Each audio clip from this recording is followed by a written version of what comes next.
This is Fine AmpliTank 3 XLR USB dynamic microphone.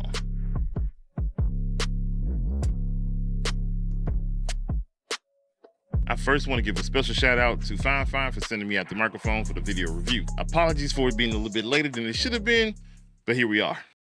This microphone offers real-time monitoring, quick mute button, volume controls, monitor output controls, a sturdy metal construction with XLR and USB outputs. The Tank 3 microphone is a budget-friendly microphone for anyone getting started with YouTube, podcasts, anything like that, or someone who just wants to increase their audio quality. I've had the microphone for a little bit over a month now, and I've used it pretty much for every video tutorial on my channel since then. I was actually thinking about purchasing a new microphone right when Fine reached out to me, so it came at the perfect time. I decided to go all in. I actually have Fine's XLR mixer, and I got a pair of monitoring headphones. The ease of use of this microphone is one of the best things about it. The microphone comes with a USB Type-C to Type-C cable with an A adapter on it. As soon as I plugged the microphone in, I thought actually I had a technical problem because I wasn't getting any sound from any like YouTube videos or anything else on my computer. Turns out because the Fine has such a seamless integration process, my computer automatically recognized it and switched the sound to the microphone for the onboard monitoring. So you can just take a pair of headphones and plug them to the bottom of the microphone.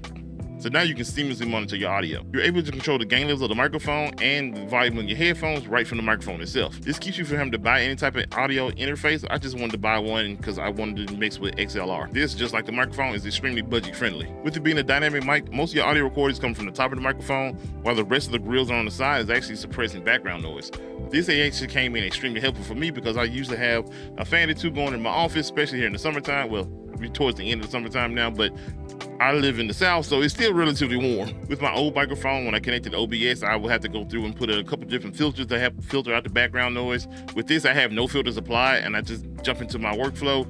And from there, I found myself having to apply a little to any background reduction. However, I do have to boost the volume. This being a dynamic mic, the closer you are to it, the better volume you get. It's, from my understanding, kind of similar to microphones they use in concerts. So in my workflow for my tutorial videos, I pretty much just go through and normalize the volume across the timeline, and I'm good to go. Now I'm gonna give you a little bit of a sample of what I mean by boosting the audio.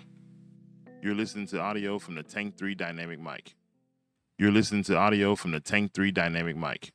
The Tank 3 microphone has an incredible build. It has an all-metal body that feels extremely durable and honestly feels more expensive than what it is. With the microphone's seamless integration using USB Type-C, if you use something like OBS, it will recognize it instantly. Now, if you're someone who already has an audio interface and you want to use XLR, of course, that's available within the microphone as well. Now, you will have to purchase your own XLR cable. I actually got this one from Fine as well when I bought this little audio mixer interface.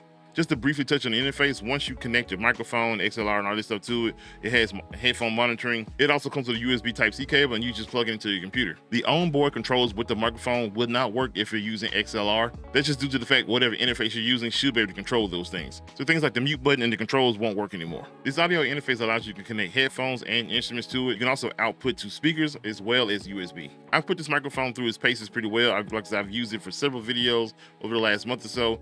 Overall, I like it. However, I'm still kind of getting used to the fact that when I record with it, the volume comes in so low, and I try to avoid from having to be so close to the microphone because then it kind of creates like these pop noises. Then I have to go through and edit those out, which luckily doesn't happen too often. Personally, I probably would prefer a more omnidirectional pattern. Although they will pick up more noise, I'm pretty much used to noise reduction in my post-processing. I also like the more robust sound you get from omnidirectional recording, which with this microphone, the sound is kind of a little bit tingy a little bit. From what I've seen, this microphone is marketed to being beginner friendly, and it extremely is. I love the fact that I didn't have to download any type of drivers or do any type of extra setup to get the microphone up and running. The onboard monitoring is great. You don't need a special set of headphones. You can just use any type of plug and play headphones you have laying around the house. I love the fact that the microphone is metaphorically able to drive through two different lanes. It could be a simple plug and play with a USB cable, or it can be something more complex with an audio interface. Now granted, like I said, this is a more simple audio interface. I think it's like $45. I'll leave links for it in the description along with the microphone. I believe this microphone hits its target audience well. For anyone who may be looking to upgrade from a more simpler microphone system like I had to someone who's probably do gaming content and streaming, maybe you're just starting a podcast, this microphone will allow you to get great audio sound without going too deep into your pockets. So let me know your thoughts on the microphone. If you happen to be someone who's in the market for a new microphone, is this one you might consider picking up? If not, let me know in the comment section down below, and I'll see you in the next video.